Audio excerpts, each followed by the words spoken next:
وعليه وعلى آله وصحبه أجمعين. أما بعد, Sahaba, les compagnons du prophète sallallahu alayhi wa sallam wa radiya ani sahabati ajma'in, avaient pour habitude de se recueillir, de se réunir autour du rappel d'Allah subhanahu wa ta'ala. Ils s'asseyaient ensemble et ils consacraient une partie de leur temps dans l'évocation du nom d'Allah azza wa jal, car ils savaient que le temps passé dans le rappel du nom d'Allah tabaraka wa ta'ala allait être pour eux une réussite dans les moments à venir. Ce n'est pas pour rien qu'il est légiféré dans la religion d'Allah azza wa jal d'invoquer Allah le matin et le soir, ceci afin de commencer ta journée avec la baraka d'Allah et de commencer ta soirée avec la baraka d'Allah. Et les Sahaba radiyallahu anhum s'asseyaient ensemble pour se rappeler mutuellement les bienfaits d'Allah sur eux, la foi, la guider à l'islam. Et c'est pour ça qu'un jour le prophète alayhi salatu wassalam passe devant une assemblée de compagnons et leur demande « Ma ajlasakum » Qu'est-ce qui vous a poussé à vous asseoir de la sorte, à vous réunir? Ils ont dit « Nous nous sommes assis afin de se rappeler entre nous les bienfaits d'Allah et de nous avoir guidés à l'islam. » Le prophète, alayhi salatu wassalam, les ayant écoutés attentivement, leur a dit « Allah, ma ajlasakum illa dhalik » Par Allah, vous ne vous êtes assis que pour ça uniquement? Les compagnons aussitôt ont dit Allah, ma ajlasana illa dhalik. Par Allah, nous nous sommes assis que pour ça. Alors le prophète sallallahu alayhi wa sallam leur dit Ma sa'altukum tuhmatan lakum. Quand je vous ai questionné, ce n'est pas pour vous remettre en doute ou pour vous accuser de quoi que ce soit. Walakin atani Jibril. Mais Jibril est venu me voir. فأخبرني أن الله يباهي بكم الملائكة. Et il m'a informé qu'Allah est en train de vous vanter auprès des anges. Parce que tu t'assois et tu donnes de ton temps pour le nom d'Allah subhanahu wa ta'ala. Qui est Allah? Si ce n'est celui qui t'a créé, celui qui t'a accordé tous tes bienfaits, celui qui te nourrit, qui t'abreuve, qui te vêtit, qui exauce tes demandes, qui te guide, qui te facilite ce qui t'est difficile et qui te délivre des calamités. Ce Seigneur-là aime que tu consacres ton temps dans son évocation, que tu te souviennes de lui. Et sache que ce n'est pas parce qu'il en a besoin. Il est si parfait qu'il n'a aucunement besoin de ton assise. Mais il aime le bien pour toi et il sait ce qui est bon pour toi, son rappel. Alors il te l'a légiféré et il aime te voir te faire du bien. Subhanahu wa ta'ala. Ainsi, nous sommes dans une belle assise, dans un bon moment et un bon endroit propice à l'évocation du nom d'Allah. Certes, pas mal d'entre vous, vous êtes fatigués. Vous voulez vous reposer, ce qui est tout à fait naturel. Mais le sacrifice, quand il est pour Allah azza wa jal, tout comme on a pu le faire combien de fois dans notre vie, se sacrifier pour de la dunya, pour quelque chose n'ayant pas la moindre valeur. Pourquoi ne pas alors sacrifier un peu de ton temps alors qu'on vit en sécurité, on ne craint pas d'être agressé, on ne craint pas d'être malade, on ne craint pas de mauvaises choses. Pourquoi ne pas consacrer un peu de temps à écouter le Coran et la Sunna?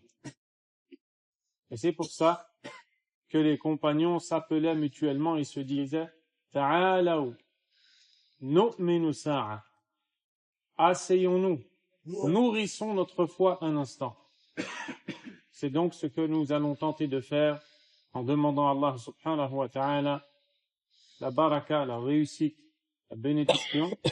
Et c'est notre cher frère Ibrahim Abu Talha Hafidahullah qui va prendre la parole pour commencer, Inch'Allah ta'ala.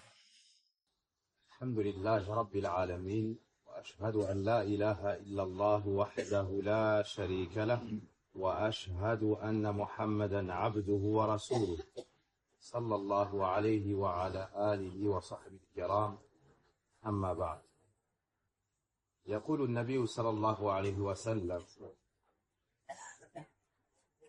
إن الإيمان لا يخلف في جوف أحدكم كما يخلق الثوب فاسألوا الله تعالى أن يجدد الإيمان في قلوبكم لا يخلق في جوف أحدكم كما يخلق الثوب فاسألوا الله تعالى أن يجدد الإيمان في قلوبكم. فصلى الله عليه وسلم nous dit, certes, la foi s'use dans la poitrine de l'un d'entre vous, tout comme le vêtement de l'un d'entre vous s'use. Demandez donc à Allah le Très-Haut de revivifier votre foi. Demandez donc à Allah le Très-Haut de revivifier votre foi. La foi, c'est une croyance dans le cœur, une parole sur la langue, des actions avec les membres. Cette foi augmente lorsqu'on obéit à Allah, le tout miséricordieux, et elle diminue lorsqu'on lui désobéit et qu'on obéit au shaitan. Et cette foi-là, c'est le don le plus précieux qu'Allah subhanahu wa ta'ala nous ait accordé. C'est le bienfait le plus prisé. C'est la cause de l'entrée du paradis. C'est la cause de la vie heureuse. C'est la cause de l'acceptation des œuvres dans ce bas monde. La cause de la réussite dans la tombe lors du questionnement des 2 ans. La cause du salut dans l'au-delà. C'est la chose qui pèse lourd sur la balance des bonnes œuvres le jour dernier. Et sans cela, nul ne pourra obtenir l'agrément d'Allah subhanahu wa ta'ala. Et cette foi, il faut l'entretenir. Cette foi, il faut l'entretenir. Et parmi les pires poisons, les mauvaises herbes, maladies, délétères et destructrices qui viennent affecter cette foi, il y a les péchés. Il y a les péchés, au sujet desquels le prophète sallallahu alayhi wa sallam a dit Kullu bani Adam khata' wa khayrul khata'in at-tawwabun. Tout fils de Adam est pécheur, et le meilleur de ceux qui pêchent sont ceux qui se repentent. Ainsi, les péchés ont un effet gravissime, tant sur le cœur de l'individu que sur ses membres, sur sa subsistance, sur son visage, même sur la considération et l'amour que les gens lui portent. Les péchés, c'est ceux qui alourdit le serviteur dans son acheminement et son voyage vers Allah et la demeure de l'au-delà. Et s'il en est ainsi, on doit tous apprendre comment se défaire de nos péchés, comment se délier des chaînes de l'humiliation, du rabaissement, de la servitude au shaitan. Comment faire pour se séparer de manière définitive de ces péchés qui ont alourdi nos épaules, qui ont handicapé nos jambes et qui ont perturbé la pureté de notre cœur. L'imam Ibn al-Qayyim rahimahullah ta'ala a un chapitre qui se nomme les causes pour se défaire des péchés, dans un livre qui s'appelle Idatu Sabirin, les provisions des endurants. Et dans ce livre exceptionnel, il a mentionné ce chapitre. Et on va mentionner, Inch'Allah ta'ala, quelques points. Il en a mentionné 20. Il en a, rahimahullah ta'ala, mentionné 20. On va en mentionner certains. Et le but, lorsqu'on s'assied et lorsqu'on écoute ce thème, ne doit pas être de penser à autrui, à d'autres personnes. Ah, c'est vrai, lui, il a ça. Non, le but, c'est de se soigner soi-même. Et on est tous le serviteur faible et pécheur. Lorsque tu t'assieds et que tu écoutes ce rappel, il faut s'asseoir avec sincérité, avec véracité. Et que chacun d'entre nous fasse ses comptes dans sa relation avec Allah. Que chacun d'entre nous fasse ses comptes dans sa relation ensuite avec les serviteurs d'Allah. Et qu'il désherbe, qu'il enlève les mauvaises herbes de son arbre, l'arbre de la foi, afin qu'il pousse de la plus belle des manières, que ses branches, que ses feuilles soient parfaitement élaguées et convergent vers le ciel. Ainsi, il obtiendra de cet arbre-là les meilleurs fruits, et ce, à chaque instant. Et ce, à chaque instant. Imam Ibn Qayyim, rahimahullah ta'ala, nous dit que la première cause qui va renforcer le serviteur pour avoir les moyens de se défaire du péché est Ijlalullahi tabaraka wa ta'ala. Ijlalullahi tabaraka wa ta'ala. C'est le fait de vénérer Allah, de ressentir sa grandeur. C'est le fait de ressentir qu'Allah, c'est l'immense. C'est le plus grand. C'est le plus haut. C'est le plus fort. C'est le roi et maître des cieux et de la terre. C'est le dominateur suprême. Allah subhanahu wa ta'ala, tu dois ressentir qu'il te voit. Il connaît ton état. Mais également, il t'entend. Il t'entend.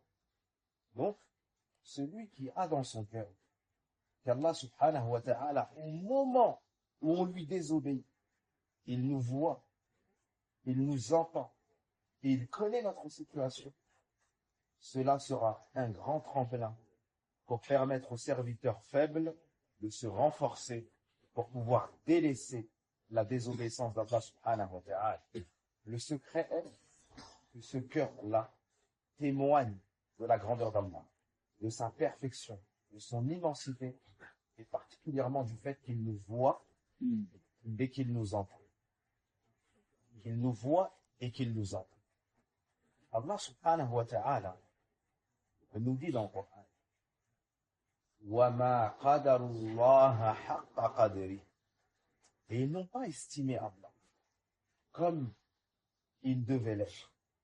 وَالْأَرْضُ جَمِيعًا قَبْضَتُهُ يَوْمَ الْقِيَامَةِ. Alors que de la terre tout entière, le jour de la résurrection, il ne fera qu'une poignée. وَالسَّمَاوَاتُ مَطْوِيَّاتٌ بِيَمِينِهِ. Quant aux cieux, ils seront pliés dans sa main droite. Subhanahu wa ta'ala amma yushrikun. Exempt et élevé soit-il face à tout ce qui lui associe. À la fin de Surat Az-Zumar, Allah Azza wa Jal nous montre de sa grandeur, de son immensité. Et le musulman qui témoigne de cela avec son cœur véritablement, trouvera la force nécessaire avec l'aide d'Allah Azza wa Jal et son assistance afin de s'éloigner de sa désobéissance. Allah subhanahu wa ta'ala nous dit également Ma lakum la tarduna lillahi waqar wa qad khalaqakum atwara.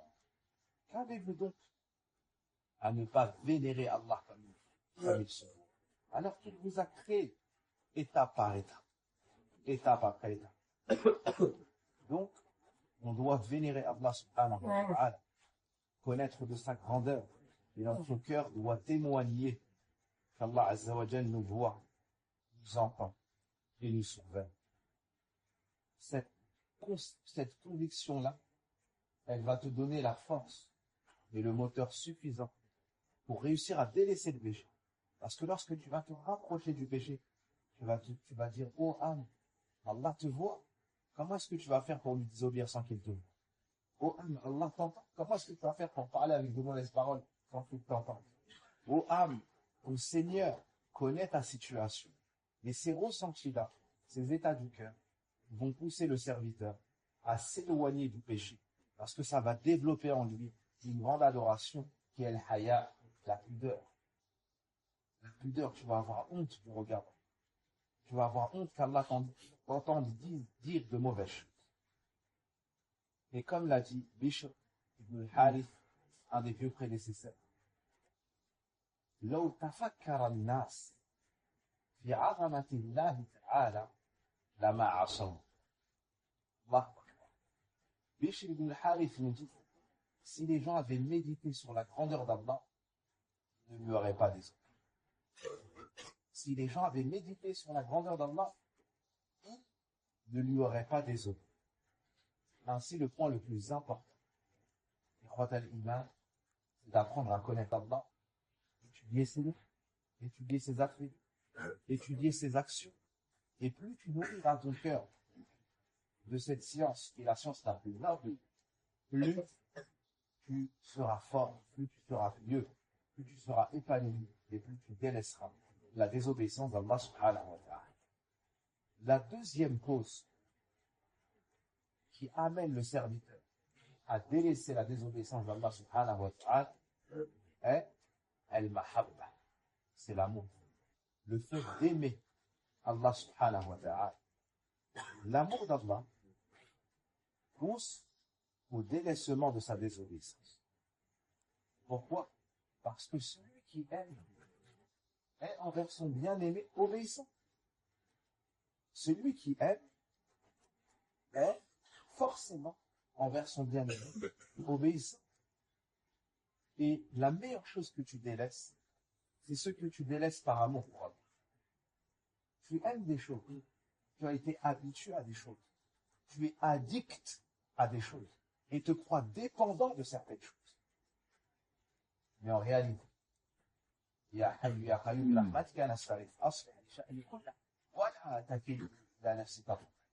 seule chose de laquelle tu es dépendant, de manière absolue, c'est Allah subhanahu wa ta'ala. Si tu as Allah, tu as tout. Si tu perds Allah, tu as tout. Si tu as Allah avec toi, tu as l'armée qui est là. Tu as la subsistance qui est jamais épuisée. Si tu as Allah avec toi, tu n'auras besoin de plus personne. Et s'il te manque Allah, personne ne pourra combler ce manque que tu auras dans ton cœur. Tu pourras parcourir la terre dans son entièreté à la recherche de ce bonheur. Tu frapperas toutes les portes. La porte de la richesse, la porte du pouvoir, la porte de la notoriété, la porte de la femme, la porte de la drogue, la porte de l'alcool. Tu peux frapper à toutes les portes. Tu ne trouveras pas de bonheur. L'apaisement. L'apaisement du cœur se nourrit de par l'amour d'Allah subhanahu wa ta'ala, qui en réalité découle du premier point, qui est sa connaissance. Allah subhanahu wa ta'ala nous dit ومن الناس من يتخذ من دون الله أندادا يحبونهم كحبه والذين آمنوا أشد حبا. Et parmi les gens, il y en a qui aiment en dehors d'Allah des gens, les plaçant, les mettant au même niveau qu'Allah. Parmi les gens, certains prennent des égaux. Les égaux comme on aime. Quant à ceux qui ont la foi, leur amour pour Allah est plus ardent. Pourquoi il est plus ardent? Parce que les inculcateurs et les polythéistes ont partagé leur amour entre Allah et les fausses divinités. Le croyant qui est monothéiste, lui, son amour, il est exclusivement pour Allah. Alors il est beaucoup plus fort, beaucoup plus intense, car beaucoup plus pur. Le prophète sallallahu Allah subhanahu wa ta'ala nous montre que parmi les signes de l'amour véridique du serviteur pour son Seigneur, il y a le fait de suivre le prophète Muhammad alayhi salatu wassalam lorsqu'il nous dit قُلْ إِن كُنْتُمْ تُحِبُّونَ اللَّهَ فَاتَّبِعُونِ يُحْبِبْكُمُ اللَّهُ وَيَغْفِرْ لَكُمْ ذُنُوبَكُمْ. Dit, si vous aimez Allah, suivez-moi. Allah vous aimera et il vous pardonnera vos péchés. Allah est pardonneur, très miséricordieux. Les gens ont dit on aime Allah. Allah les a testés, les a aidés. C'est aimer Allah. Ça va se voir dans ton cœur, ça va se la langue, ça va s'entendre. Avec tes membres, ça va se voir. Celui qui dit j'aime Allah, quand c'est la salat, il laisse ce qu'il aime pour ce qu'il a aimé par-dessus tout, Allah qui va prendre. Celui qui aime Allah, il réunit son argent de manière halal, il le dépense de manière halal, et au moment de la zakat, il le donne volontairement, satisfait de partager et de donner du bien à ceux qui sont dans le besoin. Celui qui aime Allah, quand le mois de Ramadan arrive, il lui a manqué, il est content de renouer avec lui. Celui qui aime Allah, lorsque le moment de la prière du Salat al-Tarawih arrive, il se réjouit. Celui qui aime Allah, au moment du pèlerinage, son cœur lui dit allons pèlerinage. Celui qui aime Allah, il est bienfaisant vers ses parents, épouse, enfants, voisins. Celui qui aime Allah, ça va se voir. Sinon, ça restera des prétentions. Et les prétentions, si les preuves ne sont pas avancées, ça reste des prétentions. Ça reste des prétentions. Et comme il dit, tu désobéis à la vraie divinité. Et tu prétends, tu fais apparaître son amour. Cette chose-là, elle contredit le bon sens. Si ton amour pour Allah avait été véridique, tu lui aurais obéi. Car certes, celui qui aime demeure envers son bien-aimé constamment obéissant. Donc, cet amour-là, il faut le développer. Et il faut apprendre quelles sont les causes qui développent l'amour qu'on a pour Allah. Comme sa connaissance. Comme l'étude de la science. Comme méditer sur ses biens. Comme aller dans les assises de science. Comme fréquenter ceux qui aiment Allah. Comme mentionner et évoquer beaucoup d'amour. Et beaucoup d'autres choses encore. Le troisième point qui aide le serviteur, le troisième point qui aide le serviteur à s'éloigner, à délaisser les péchés, c'est de ressentir et de témoigner les bienfaits d'Allah sur notre personne. Les bienfaits d'Allah sur notre personne sont indénombrables. On ne peut les compter, on ne peut les énumérer. Allah nous dit dans Sourate Ibrahim, et si vous essayez d'énumérer les bienfaits d'Allah, de les dénombrer, vous ne pourrez les faire. Allah t'a créé à partir de là. T'a donné nous la vie. T'a donné tous tes sens. T'a donné une famille. T'a donné un foyer. T'a donné la nourriture avec laquelle tu vas manger. L'eau avec laquelle tu vas t'abreuver. Lui, il t'a envoyé le message. Il t'a donné l'islam. Il t'a guidé à la sunna. Il t'a permis de l'adorer. Il a fait de toi un serviteur honorable, soumis à lui, musulman, prieur, jeûneur. Allah Azza wa Jalla t'a tout donné. Lorsque tu te rappelles ces bienfaits-là, de manière inéluctable, ton amour pour Allah va augmenter jusqu'à ce que tu sens que ton cœur bouge dans ta poitrine. Jusqu'à ce que tu sens ton cœur s'exciter à un point tel qu'il s'en faut de peu pour qu'il sorte de ta poitrine. Un des compagnons, Jubair ibn Mut'im radiallahu anhu, un jour, alors qu'il n'était pas encore musulman, à la salat du Maghrib, le prophète alayhi salatu wa salam récitait surat al-Tur. Il l'a entendu réciter. Am khuliqu min ghayri shay'in am humul khaliqun. Il n'était pas musulman, il entend. Ont-ils été créés à partir de rien ou sont-ils eux-mêmes leurs propres créateurs?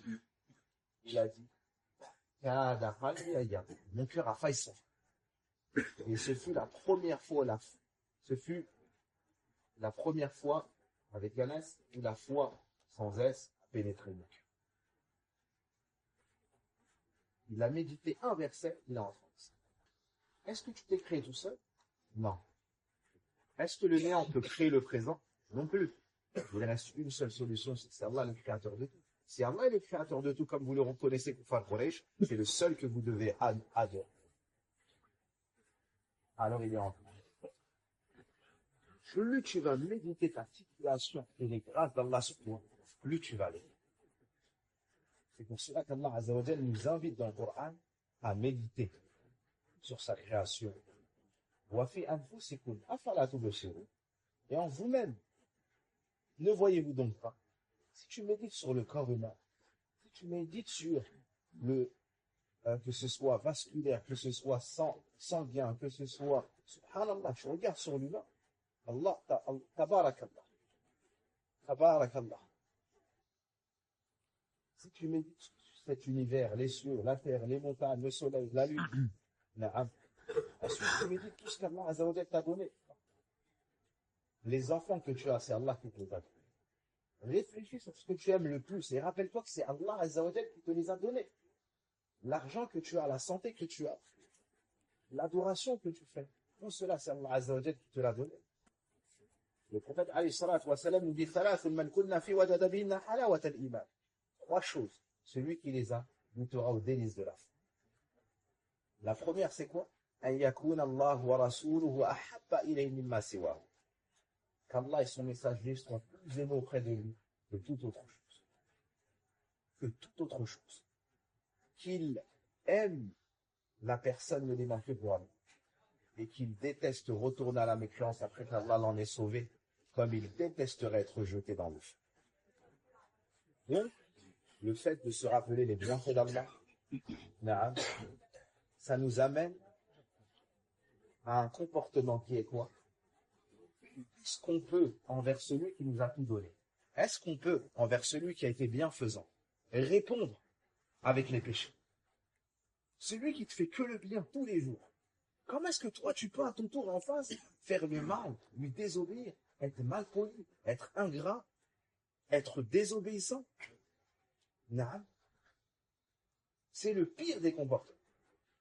Ceci est le pire des comportements. Le serviteur a honte quand une créature a été bienfaisante envers elle, de se montrer ingrat et de lui faire du mal. Plus encore, si cette créature un jour lui fait du mal après lui avoir fait beaucoup de bien, elle va jeter ce peu de mal dans la mer de vie. N'est-ce pas? Là, ce sont les gens nobles.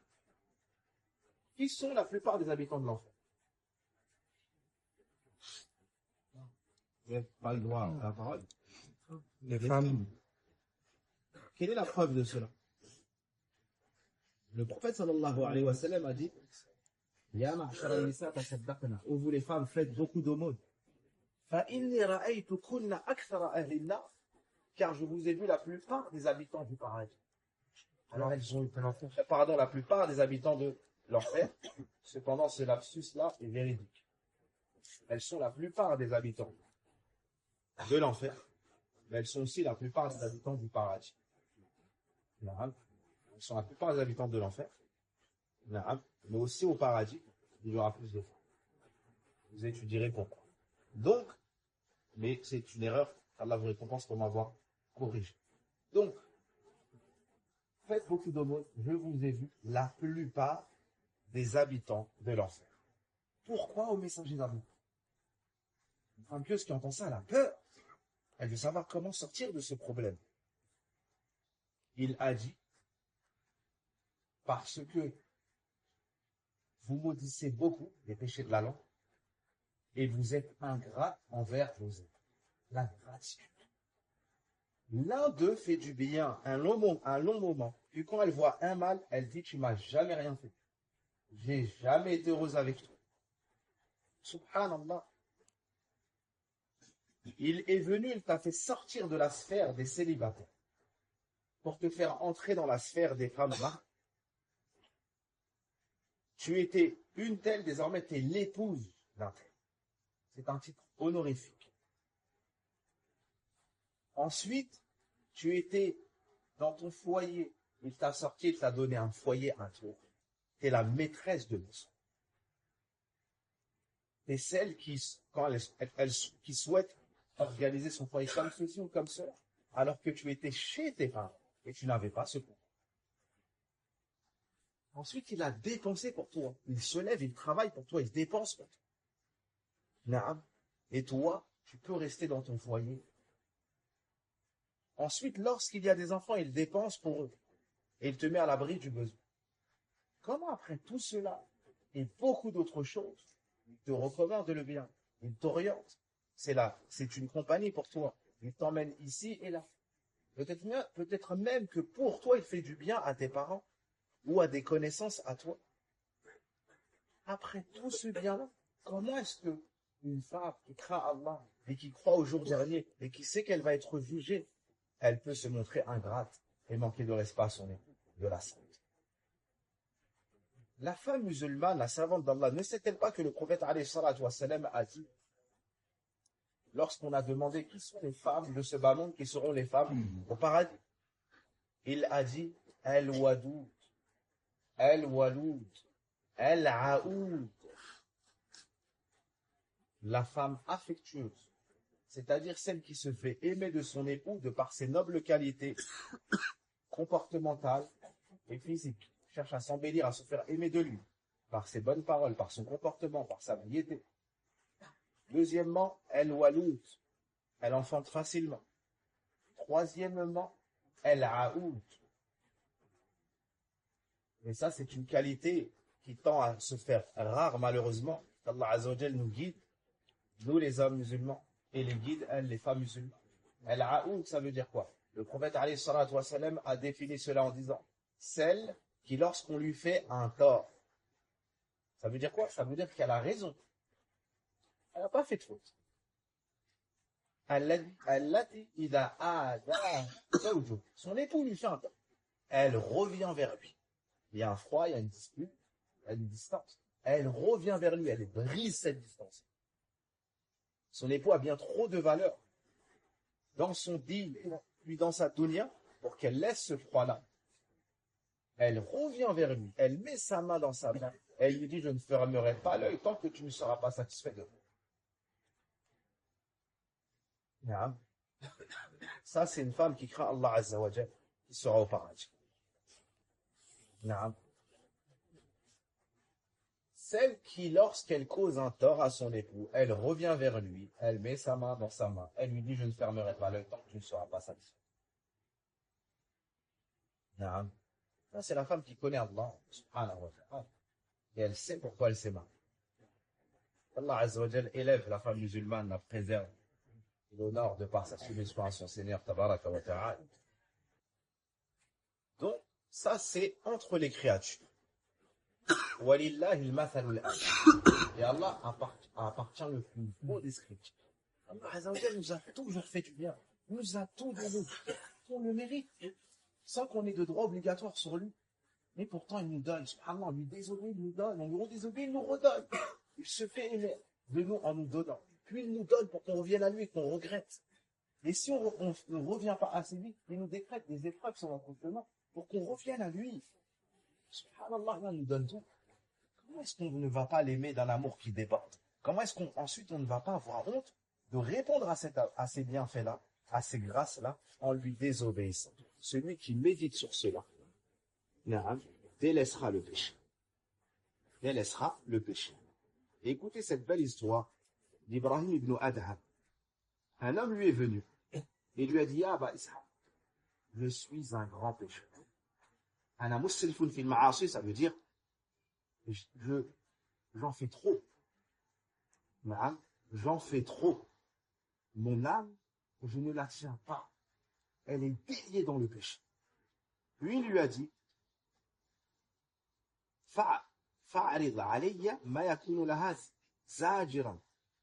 Alors, donne-moi ce qui sera pour mon âme un choc. Ce qui va secouer mon âme et va lui permettre il va pénétrer mon cœur. Je veux une parole poigne. Il va me réveiller, il va me sauver. Et il lui a dit, si tu acceptes 5 choses, tu réussis à faire 5 choses, à ce moment-là, tu pourras faire tes péchés. Dans le cas contraire, on en reparle. Écoutez la première. Donc, in qabilta khamsa khisalin wa qadirta alayha lam tadurraka ma'siyatu wa lam tubiqka ladhatu. 5 choses. Si tu arrives à les avoir, alors le péché te nuira en rien. Aucun délice, plaisir ne pourra t'anéantir. Il lui a dit, donne. Il lui a dit la première. Si tu veux désobéir à Allah, ne mange pas sa subsistance. Tu veux désobéir à Allah, ne mange pas sa subsistance.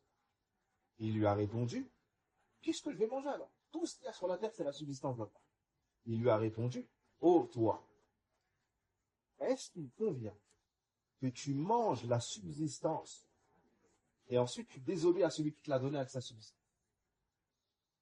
Ça, c'est la première. Il lui a dit, donne-moi la deuxième.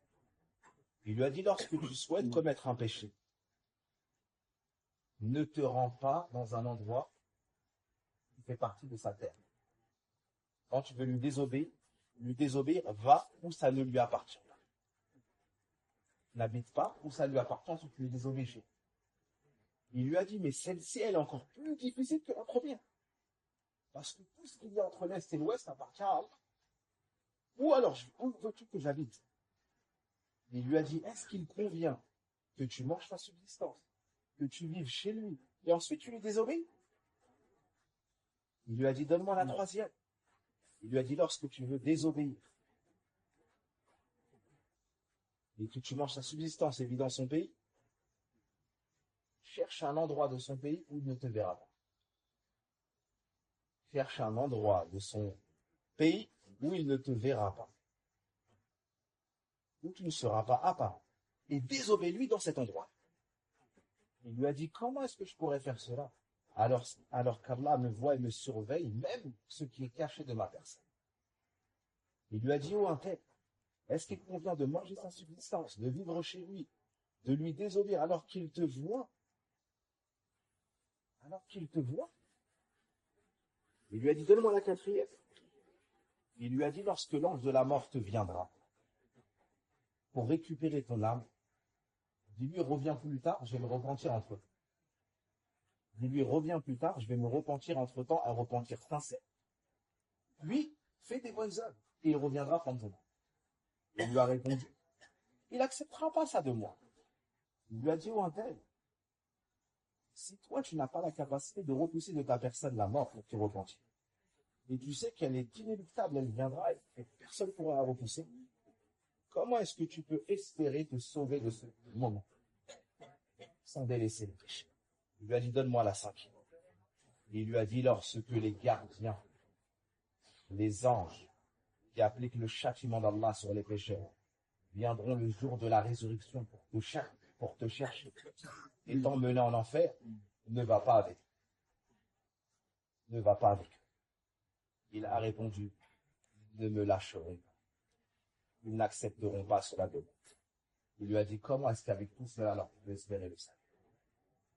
L'homme lui a répondu, cela me suffit, cela me suffit. Astaghfirullah, astaghfirullah. Il s'est repenti. Il s'est repenti. Le quatrième moyen de se séparer des péchés, c'est le fait de se rappeler la colère. Le fait de se rappeler la colère d'Allah et sa vengeance face aux pécheurs désobéissants. Allah subhanahu wa ta'ala, lorsque son serviteur se sauve de lui et qu'il pense trouver un échappatoire autre que vers lui, Allah se met en colère contre lui. Et lorsqu'Allah le saisit, il ne le lâche pas. Et si la colère d'Allah s'abat sur le serviteur, personne ne pourra le défendre. Péché, mettre en colère le Seigneur. Quand le Seigneur est en colère, la malédiction d'Allah Azza wa Jal s'abat sur le serviteur. Allah nous dit dans le Coran, فَلَمَّا آسَفُونَا انْتَقَمْنَا مِنْهُمْ. فَلَمَّا آسَفُونَا أي شدة الغضب. Quand ils ont mis fortement en colère Allah, qui s'est vengé. Celui qui pense à faire un péché, il se rappelle la colère d'Allah. Il se rappelle la colère d'Allah, et cela sera un frein, forcément pour lui, qui vénère Allah, qui aime Allah, il se rappelle les bienfaits d'Allah, et là ici il se rappelle de la colère d'Allah. Donc le serviteur doit être sur ses gardes et ne jamais s'approcher du péché, car le péché est synonyme de colère d'Allah subhanahu wa ta'ala. Cinquièmement, rappelle-toi qu'à chaque fois que tu commets un péché, tu perds un bienfait. Lorsque tu es dans un endroit du mal, que tu n'es pas dans un endroit de bien, n'est-ce pas les frères? Lorsque tu consommes quelque chose de haram, au même moment, tu ne peux pas en même temps consommer quelque chose de halal. N'est-ce pas? Lorsque tu fais de l'argent haram, c'est qu'en ce moment-là, tu ne fais pas de l'argent halal. Lorsque tu parles, lorsque la personne parle au téléphone avec une femme dans le haram, c'est qu'il n'est pas en train de parler avec une femme qui lui est licite dans le halal. N'est-ce pas? Donc, à chaque fois que le serviteur commet un péché, il se rappelle qu'il a perdu bien mieux que cela parmi les choses de ce monde, parmi les choses de sa religion, parmi les choses présentes, parmi les choses de l'au-delà. Et cela est blâmable. Personne qui a la raison peut faire ça sciemment et en étant conscient de cela. Qui se dit, par exemple, eh ben, je vais manger pendant 60 ans des choses haram, et ensuite je vais vivre éternellement en enfer. Qui réfléchit comme ça? C'est la bêtise. Alors que l'intelligence se dit, ben, pendant 60 ans, je vais faire attention à ce que je mange, faire toutes bonnes choses halal. Et ensuite, éternellement, je sans restriction tout ce que je veux. Lui, il est intelligent. Si on te dit, je te donne le choix entre vivre dans un appartement pendant l'année éternelle, disons pendant 500 ans, d'accord? Et ensuite, tu vas au paradis éternellement et tu vivras dans les palais et ainsi. Ou bien, je te donne une maison, un palais, d'accord? Et tu vis dedans pendant 10 ans et ensuite tu es à la rue jusqu'à tu. La personne qui choisirait le palais, on dirait d'être qu'elle est folle. Comment est-ce que Allah choisit un palais alors qu'il va finir dans la rue? Hein? Mais la réalité, c'est pas ça. C'est qu'ensuite, il finit en enfer. Si Allah Azzawajal ne pardonne pas parce qu'il est en parce qu'il est dans le shirk, ou Allah décide de ne pas lui pardonner parce qu'il a des grands péchés. Donc, la spécificité la plus spécifique de la raison, c'est lorsqu'on n'a pas le choix entre deux biens, on choisit le meilleur des deux. Lorsqu'on n'a pas le choix entre supporter deux maux, on supporte le moins pire. Ça, c'est l'intelligence de la personne. Donc, à chaque fois qu'un péché se présente, dis-toi, en faisant ce péché, je vais perdre mieux. Je vais perdre mieux. Barakallahu fik. Chaque chose de ta religion que tu perds en faisant un péché, c'est un bien qui est meilleur que tout ce bas monde que tu perds. C'est un bien qui est meilleur que tout ce bas monde que tu perds. Et la pire des choses, c'est la foi que tu perds. Le lien avec Allah que tu perds. L'amour d'Allah que tu perds. Les places et les degrés au paradis que tu perds. La baraka que tu perds.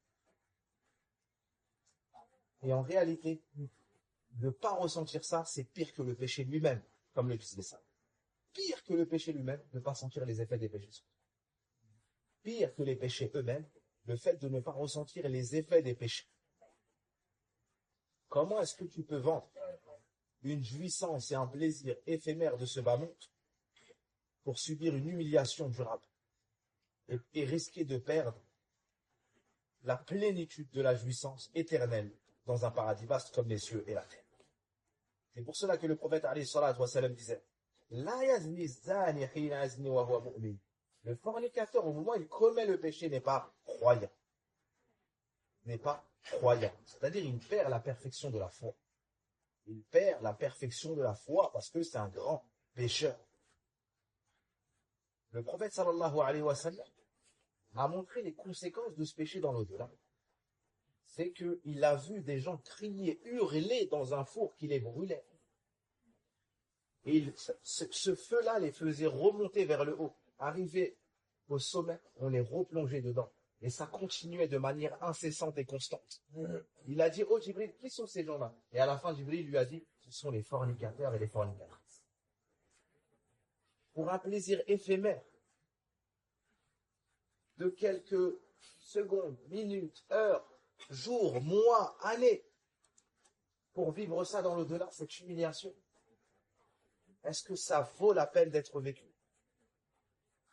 Alors qu'il a le halal dans ce bas monde, puis il aura le halal dans l'au-delà, de manière éternelle. Il aura la force de X hommes. Naam. Et il aura ses épouses au paradis. Et elles ne se verront pas. Voilà mamnoua, il n'y aura pas d'interdit. On lui dit de patienter quelques années seulement. Il aura éternellement tout ce qu'il souhaite. Comment est-ce qu'il peut délaisser le halal qui sera parfait et complet? Lui-même, il se plaint de ses femmes dans le haram. Il dit, j'ai tout fait pour elle, elle est ingrate. Elle me respecte pas. Elle regarde moi, mais elle regarde aussi lui. Comment est-ce que tu t'humilies pour cette femme qui te regarde toi et regarde beaucoup d'autres personnes aussi? Comment est-ce que tu t'humilies pour cette femme? Tu lui donnes et elle est ingrate. Tu lui donnes et elle pense à quelqu'un d'autre. Quand tu es avec elle, elle pense à quel moment elle sera avec quelqu'un d'autre. Cette femme-là, elle est imparfaite, elle est incomplète. Et toi, tu désobéis à ton Seigneur qui t'a tout donné, qui est parfait. Subhanallah. Délaisse ce qu'Allah t'a interdit. Et il te remplacera par mieux. Il te remplacera par mieux. C'était le combienième point? Cinquième. Allez.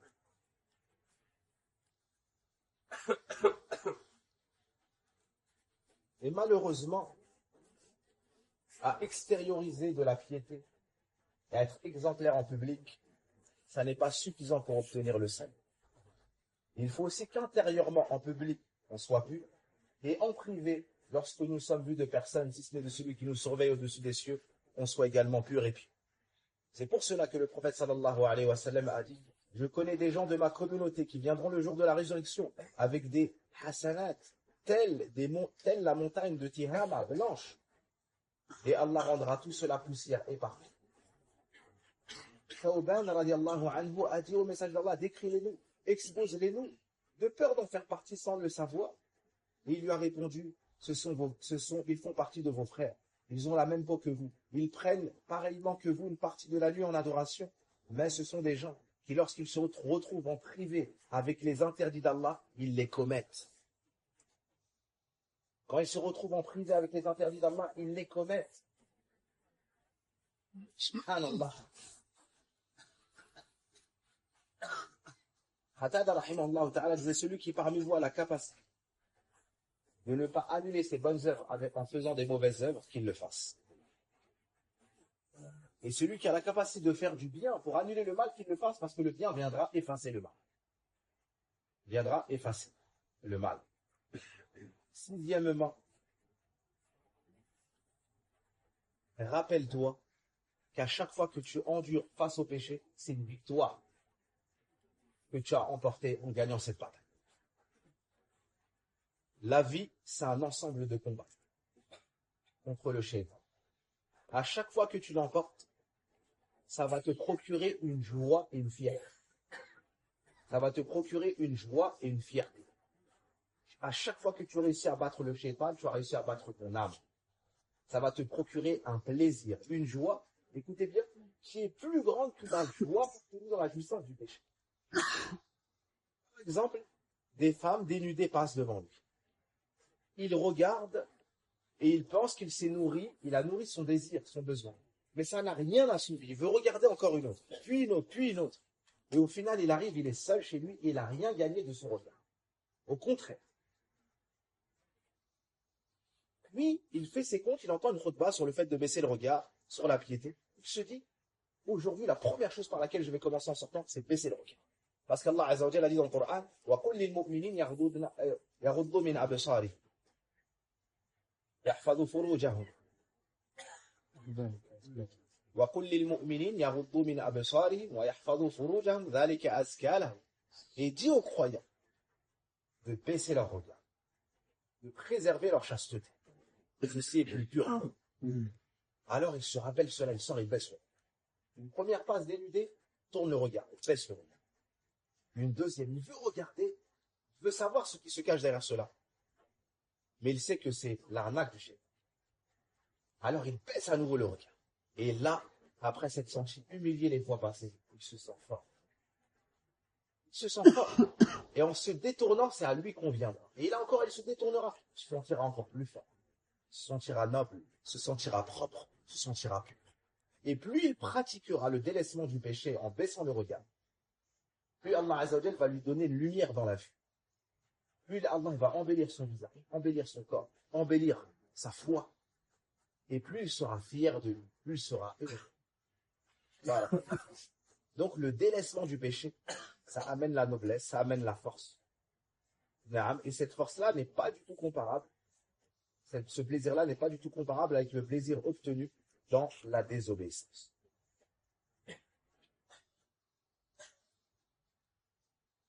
Plus tu te retiens, plus Allah Azza wa Jal renforce ta foi. Et plus tu es fort à délaisser le péché. Et rappelle-toi une chose, lorsque tu as commencé un sport ou un travail, une activité, au début c'était difficile ou pas? C'est difficile, d'accord, mais avec l'entraînement et la pratique régulière, hein, et ben tu réussis. Le maçon, le travailleur, il avait du mal quand il portait 5 kilos. Il était courbaturé, ainsi de suite. Puis il arrive à porter 10 kilos. Puis 15, puis 20, hein, pourquoi? Parce qu'il s'entraîne, il répète, il répète, il répète. Ben, plus tu répètes l'endurance face à la désobéissance d'Allah, plus tu deviendras fort. Plus tu deviendras fort, endurant et compétent. Fort, endurant et compétent. Comme si cette chose sera innée sur toi. Tu vas réussir à délaisser les péchés de la manière la plus facile, la plus facile, la plus facile. Barakallah fikum.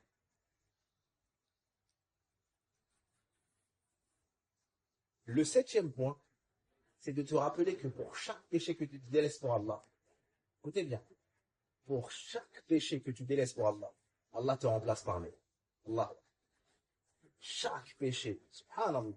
Allah Azza wa Jalla nous a interdit de lui désobéir. On lui a désobéi. Il nous a pas châtié. Il nous a rajouté pour qu'on aime, on délaisse le péché. Et en plus de cela, quand on lui obéit, subhanallah, c'est une chose qui est tout à fait normale, on ne mérite rien. Et bien malgré tout, par sa grâce, sa générosité, sa miséricorde, sa perfection, sa noblesse, et bien il nous remplace par meilleur. Il nous remplace par meilleur. Le prophète sallallahu alayhi wa sallam nous dit, tu ne délaisseras pas une chose par crainte d'Allah sans qu'Allah te remplace par meilleur. Et wallah, les exemples sont indénombrables. Des gens qui ont arrêté le haram, Allah Azza wa Jalla leur a rendu parmi eux. Ils se sont posé la question, mais moi j'ai connu que ça comme travail. J'étais que dans le haram, comment je vais faire? Moi j'ai un train de vie à assurer. Moi je suis pas comme vous. Moi ceci, moi cela. Tu lui dis, délaisse pour Allah, Allah Azza wa Jalla va te donner. La foi pénètre son cœur, elle vient brûler l'amour du péché et sa jouissance. Il arrête le péché. Et subhanallah, il commence à travailler un petit peu. Tu le revois.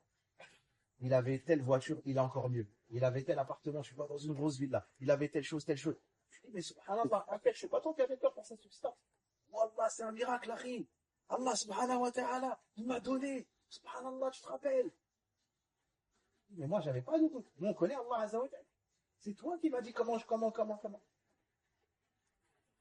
Allah subhanahu wa ta'ala, les témoins que la première fois on est venu au Hajj, écoutez bien, on n'avait même pas assez pour payer le Hajj. C'était il y a 21 ans. Ma mère, rahimahullah ta'ala, elle m'a donné une partie, ma tante, hafidahullah, elle m'a donné une partie, et d'autres personnes m'ont aidé. C'était la première fois que je travaillais de ma vie. Devais avoir 18 ans, 19 ans. Par la grâce d'Allah Azza wa Jalla, j'ai travaillé en été. Le Hajj à l'époque, c'était 2000 € ou quelque chose comme ça. Et on est venu, et on a fait le Hajj. On n'avait pas d'argent, on était pauvres. On n'avait pas d'argent. Allah Azza wa Jalla nous a facilité. En revenant du Hajj, Allah Azza wa Jalla nous a facilité. Allah Azza wa Jalla nous a ouvert des portes, nous a facilité à apprendre la langue arabe, nous a facilité à étudier, à connaître plus le din. Et Allah Azza wa Jalla nous a remplacé par beaucoup. Les exemples sont autour de nous, sont devant nous, sont sur nous, sont derrière nous et sont à venir. Celui qui délaisse une chose pour Allah, Allah subhanahu wa ta'ala lui rendra par meilleur. من عمل صالحا من ذكر أو أنثى وهو مؤمن فلنحيينه حياة طيبة. Quiconque, qu'il soit un homme ou une femme, fait de bonnes œuvres tout en étant croyant, nous lui ferons vivre une bonne vie. Les savants du tafsir ont dit, parmi la bonne vie, on va lui donner une subsistance halal et vaste. Si tu es pieux, Allah Azza wa Jalla va t'enrichir. La richesse du cœur et la richesse pécuniaire. Et dans l'au-delà, écoutez bien, وَأَمَّا مَنْ خَافَ مَقَامَ رَبِّهِ وَنَهَى النَّفْسَ عَنِ الْهَوَى فَإِنَّ الْجَنَّةَ هِيَ الْبَحْرُ. Quant à ceux qui ont redouté de comparaître devant leur Seigneur et se sont interdits les passions, interdits à leur âme la passion haram, leur destination à eux sera le paradis. Donc dans ce bas monde, Allah te remplace par mieux, et dans l'au-delà, Allah Azza wa Jalla t'accorde le paradis. Innaka lan tad'a shay'an ittiqa'an lillah, ittiqa'a Allah illa a'taka Allahu khayran min. Donc cela, on peut pousser à délaisser le péché. Par exemple, l'alcool, qu'Allah nous en préserve. Certains sont addicts à l'alcool, n'arrivent pas à arrêter de boire, ils rentrent chez eux, c'est le désordre chez eux, ils cassent, ils battent la femme, ils terrorisent les enfants, ils s'humilient. À ces gens-là, on leur dit craignez Allah. Délaissez l'alcool et Allah Azza wa Jalla va vous remplacer par mieux dans ce bas monde et dans l'au-delà. Le prophète alayhi salatu wa salam nous dit Man shariba al-khamra fi dunya thumma lam yatub minha hurimaha fil akhirah. Quiconque boit de l'alcool dans ce bas monde et ne se repent pas de cela, il en sera privé dans l'au-delà. Il en sera privé dans l'au-delà. Si tu délaisses la chose pour Allah, Allah Azza wa Jalla te remplace par Allah Azza wa Jalla au paradis. Il a fait un vin qui n'est pas enivrant. Je disais dans Surat Muhammad, il a fait un vin qui n'est pas enivrant. Et tu auras à boire et à te délecter de ce vin-là. Et il est pur. Subhanahu wa ta'ala. Huitièmement. Et là, c'est un niveau. Les mots manquent à la langue française pour pouvoir exposer et prouver le ressenti de ce que je vais mentionner ici. El-ma'iyyatul khas. Si tu délaisses le péché, tu obtiendras de la part d'Allah Azza wa Jalla el-ma'iyyatul khas. Ma'a, ça veut dire avec. El-ma'iyya, ça veut dire être avec. Si tu délaisses le péché, après avoir été éloigné d'Allah, après avoir été celui contre qui Allah est en colère, celui qui est menacé par Allah, celui qui est sur le chemin de la demeure des ennemis d'Allah à l'enfer, eh bien Allah Azza wa Jalla te rapproche de lui. T'aime. Il te couvre. Il te défend. Il te protège. Il t'assiste. Il t'honore. Il te bénit. El-ma'iyyatul khassa. Ça veut dire en plus du fait qu'Allah Azza wa Jalla te voit et t'entend, eh bien il est avec toi. Il te protège. Où que tu sois, quoi que tu fasses, il t'assiste. Il te guide. Toi, ton épouse, tes enfants, tes biens, ta dunya, ton au-delà, Allah Azza wa Jalla est avec toi. Il est avec toi de par sa protection, de par son amour, sa surveillance, sa guidée, son assistance. Cela n'a pas d'équivalent dans ce monde. Si tu as Allah Azza wa Jalla avec toi, à gagner, subhanallah, tu n'auras plus rien à craindre. Tu n'auras plus rien à craindre. Et Allah nous dit avec qui il est. Inna Allah ma'a sabiri. Allah est avec les endurants. Ceux qui endurent dans la constance, dans l'obéissance d'Allah, ceux qui endurent grâce à la désobéissance d'Allah, ceux qui endurent lorsqu'ils sont touchés par un malheur. Inna Allah ma'a alladhina taqaw walladhina hum muhsinun. Certes, Allah est avec les gens pieux et avec ceux qui sont dans la bienfaisance et l'excellence. Wa inna Allah ma'a al-muhsinin. Et certes, Allah est avec les bienfaisants. Barakallahu fikum. Donc, avant d'assouvir le plaisir, le désir dans le haram, rappelle-toi ce que tu as gagné en délaissant le péché. El-ma'iyya, rien ne vaut el-ma'iyya. Subhanallah, rien ne vaut el-ma'iyya. El-ma'iyya, c'est ce qu'Allah Azza wa Jalla a donné au prophète sallam et à Abu Bakr quand ils ont fait la hijra, quand ils ont fait l'hégire et qu'ils se sont réfugiés dans la grotte, la caverne souterraine, durant 3 jours ou 3 nuits. Lorsque les ennemis ont retrouvé leur trace et qu'Abu Bakr a vu les pieds de l'ennemi, il a dit Ya Rasulallah, ô message d'Allah, si l'un d'entre eux regarde à ses pieds, nous verra. Le prophète alayhi salatu wa sallam lui a répondu Ya Abu Bakr, ma dhannuka bithnayni Allahu thalithuhuma. Allahu Akbar. Ô Abu Bakr, que penses-tu de 2 dont Allah est le 3e? Ne sois pas triste, toi, Abu Bakr. Que penses-tu de 2 dont Allah est le 3e? Donc si Allah Azza wa Jalla est avec toi, tu seras le grand gagnant. Barakallah.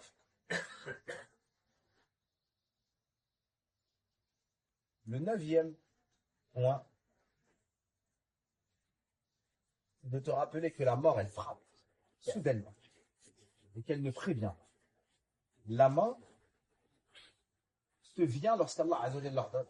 Cette mort-là, elle ne fait pas de distinction entre l'homme et la femme, le blanc et le noir, le riche et le pauvre, le gouverné et le gouverneur. Quand Allah Azza wa Jalla l'envoie, elle vient, elle récupère ton âme. De savoir que c'est violent, c'est fracassant, et que ça ne prévient pas, ça doit faire en sorte que tu délaisses le péché parce que tu ne sais pas quand est-ce que tu vas mourir, est-ce que tu auras le temps de te repentir ou pas. Alors il faut être constamment prêt et préparé. Comment? Avec le repentir constant et avec l'obéissance constante. Allah nous dit en Coran, kullu nafsin dha'iqatul maut. Toute âme goûtera à la mort. Il nous dit également, aynama takunu yudrikumul maut. Où que vous soyez, la mort vous attend. La mort vous attend. Naam. Le prophète alayhi salatu wa sallam nous a mentionné beaucoup celle qui détruit tous les plaisirs. C'est-à-dire la mort. Lorsque la mort se présente, personne ne peut la repousser. Et vu que tu ne peux pas recevoir un émissaire qui t'informe de quand cela aura lieu, tu dois constamment te repentir, délaisser le péché. Pour finir, le 10e point, le fait de constamment percevoir 2 situations de vie. Le premier, la bonne santé, être préservé et vivre dans le vie. Le deuxième, être dans les problèmes, vivre une vie de malheur. Sache que rien n'amène plus la vie de malheur que les péchés. Donc à chaque fois avant de faire un péché, tu as la santé, rappelle-toi qu'en commettant ce péché, si tu tombes malade, ça sera une cause primaire. Tu as la paix chez toi et le bonheur, rappelle-toi que si tu commets ce péché, ça sera la cause pour amener le désordre chez toi. Tes enfants sont obéissants et bienveillants à ton égard, sache que si tu commets ce péché-là, ça pourra être une cause qu'ils deviennent désobéissants et rebelles. Et fais la même chose pour toutes les sphères dans ta vie. La santé, le travail, la richesse, la tranquillité, le bon voisinage, la voiture, le vêtement, le logement, et ainsi de suite. Tout cela, c'est la grâce d'Allah Azza wa Jal, et rien n'amène plus la grâce d'Allah que la foi et l'obéissance.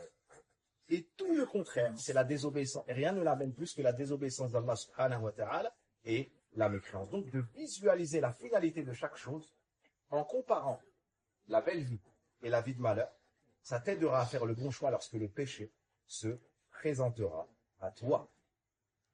Ceci est la moitié de ce que Ibn Qayyim rahimahullah ta'ala a mentionné. Et le prophète alayhi salatu wa salam conseillait beaucoup son oncle Al-Abbas et la communauté de demander à Allah d'être préservé et d'avoir une bonne vie.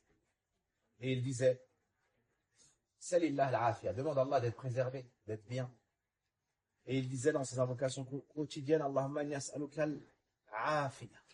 Et il disait, Allahumma inni as'aluka al-afia. Al-mu'afa également. Donc ça, c'est une chose qu'il faut demander. Allahumma inni as'aluka al-afwa wa al-afia. Barakallahu fik. Et aucun serviteur on a accordé plus grand que la certitude dans le bien et al-afia, et d'être préservé dans son être et ses proches et ses biens et ainsi de suite. Allah Azza wa Jal nous facilite une autre assise pour mentionner du 11e point au 20e, Inch'Allah ta'ala. Wa sallallahu wa barik ala nabina Muhammad wa ala alihi wa sahbihi ajma'in. Allah Azza wa Jal nous aider à délier de nos péchés et à sortir de l'étroitesse, de l'humiliation de sa désobéissance, vers la largesse, vers la grandeur, vers la largesse de son obéissance et de sa soumission.